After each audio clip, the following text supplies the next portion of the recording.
Thanks for inviting me to speak this morning. My presentation, really, I see it as a scene setter that focuses on the meaning and importance of pride and place. One of the things really that connects what Nell's been saying about the physicality of the built heritage with how we interpret it, how we take joy from it, and how we take pride in it. I'll be asking how changes to town centres impact on this feeling of pride of place in where we live and work. And assuming it matters to you, I'll be offering some tips on what you can do to help boost local pride in place. I love this cheeky and challenging approach from the people behind Stop in Stockport. Here they use an image of Stockport's Victorian Market Hall to counter the throwaway remark used to sum up too many of our town and city centres. This emphasis that they place on community engagement, you'll see is a key theme for what I'll be saying to you this morning. I'll be talking about boosting pride and place from the perspective of the holistic approach that we at the People and Places Partnership take to revitalising town centres. It's an approach that focuses on what we call the what and the how of town centre revitalisation. This is a way of working with a strong focus on community engagement to bring partners with you on that revitalisation journey. And as Nell has said, it's an approach that's been adopted nationally by the Local Government Association. Don't do it now, though you can learn more about the approach by scanning the QR code in the header. That's when you receive the video version of this presentation.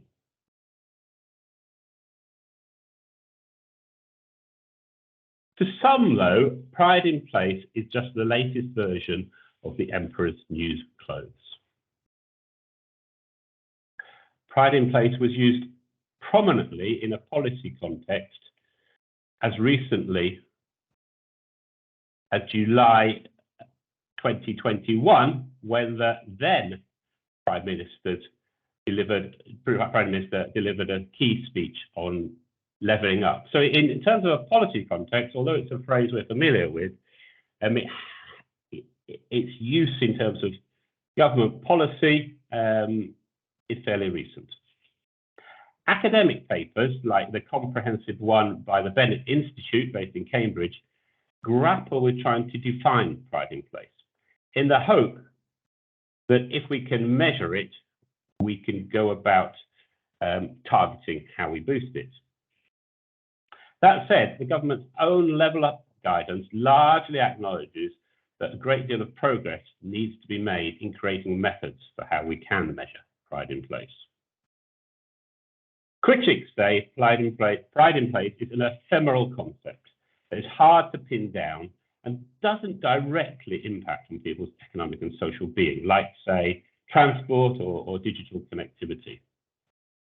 And if, as we seen, it cannot be reliably managed, how can you reliably and accurately report on progress? Well, the shrewd politician, though, gets it that if people feel better about the places where they live and work, they may well end up feeling better about you and your work.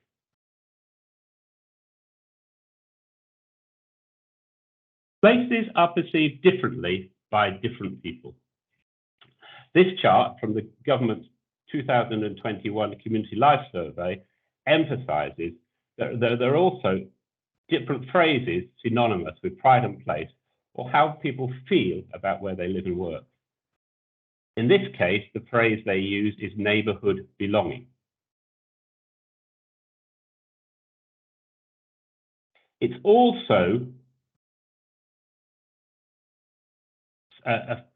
something that is interpreted differently by different people.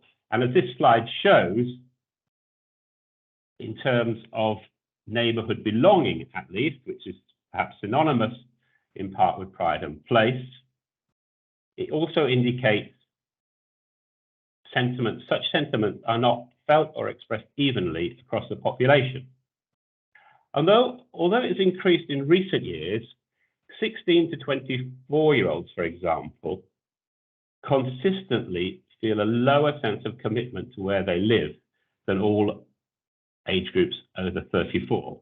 So something to bear in mind when you're speaking to different audiences, their commitment to perhaps some of the things that you're doing will be intrinsically different. What is consistent, though, is there seems to be a special relationship between the vitality of our high streets, our town centres, and people's pride in the wider town. This statistic used in the Bennett report is consistent with research cited by the government that we have written about recently in a blog.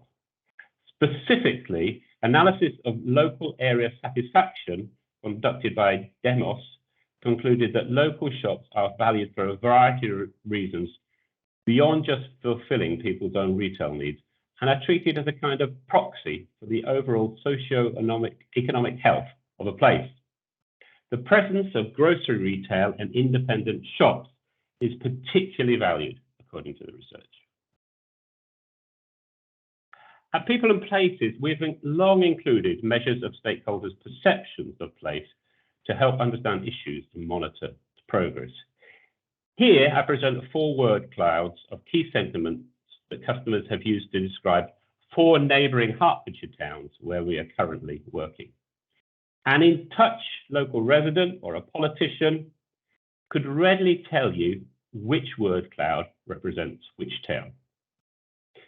If we went to resurvey the towns in 2 years' time, after some interventions and investment in enhancing them, it will be informative to track those changing sentiments between the towns. Don't, though, if you do such tracking, be surprised if sentiment sometimes lags behind the physical changes that you're responsible for.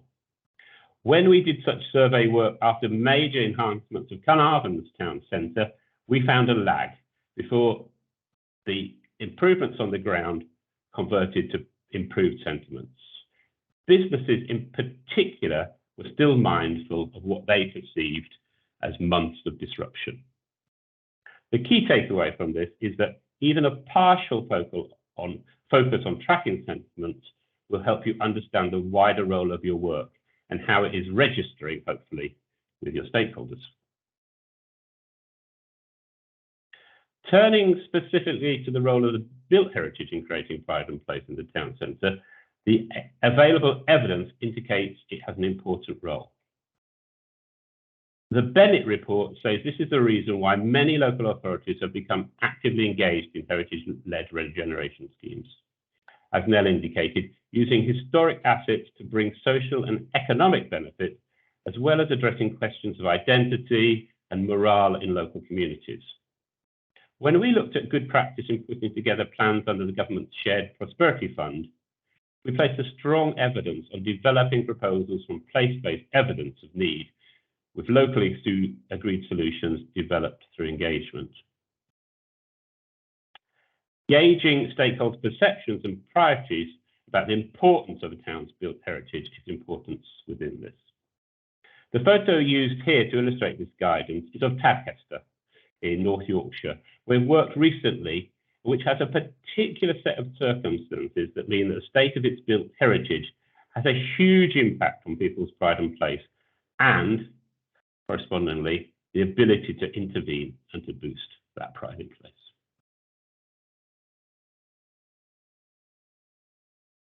If you are interested in boosting pride and place, or whatever synonym you choose to use to describe people's positive perceptions of a town, you cannot restore buildings in isolation of other changes or wider communication of progress. This slide quotes the Bennett report again and references Letchworth Garden City, where we are currently engaged in preparing a revitalisation plan for the town centre. Letchworth is one of those places where perceptions are less than the reality of the place. This is partly because the century-old Garden City ethos that set it apart is no longer fully appreciated by the people that live and work in the town.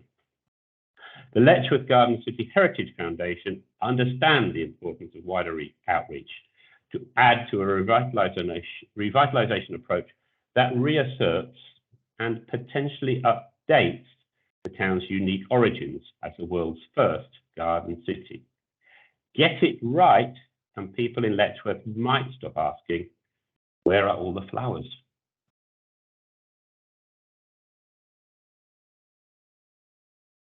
Coming back to the sentiments expressed at the beginning of this presentation about the importance of engagement that we saw in that great image, the available evidence and people and places' own experience points to a need to go about things differently. Here, I reference our case study of the town team's approach taken a little further down the road in Pembrokeshire. Bringing historic premises back into use was an important part of the regeneration approach in many of the Pembrokeshire towns. Though as important was the local buy-in achieved through co-production through local town teams. UK government levelling up guidance cites evidence of value of such co-production with communities and recommends that 25% of funding should be passed to grassroots organisations. I'll round off the presentation with a tale from Ireland. This highlights my message about the value of an evidence-based engagement, communication and co-production of ways of boosting pride in place. In 2014, we helped prepare an evidence-based town centre action plan and create a new town team for the town of Ballinasloe in Galway. In 2016, when we went back to resurvey the town and its stakeholders, we found that all indicators relating to pride in place, including business confidence, community perceptions and appeal to visitors, had improved. Stakeholder engagement, imaginative events, window dressing competitions and social media promotion had all helped make people feel better about where they live and work. And this is despite physically the town looking virtually the same. This created an atmosphere of support for major physical advancements of the town centre and its streetscape, along with the accompanying disruption that they went on to achieve. I hope you found this presentation a useful scene setter to make you think about what is pride in place, what it and how it might matter to you, and how to set about boosting it. Don't be afraid to engage with your stakeholders and bring them on the journey with you. At People and Places, we love sharing what works and sometimes what doesn't work. For example, we run a LinkedIn group called Talk of the Town. If you want to keep in touch and find more about some of the evidence and case studies I've referenced today, scan the QR code later, not now, and you'll be able to access that information. We've got guidance due out next week that covers the link between perceptions of pride and place and authentic place branding. I hope you found it a useful scene setter.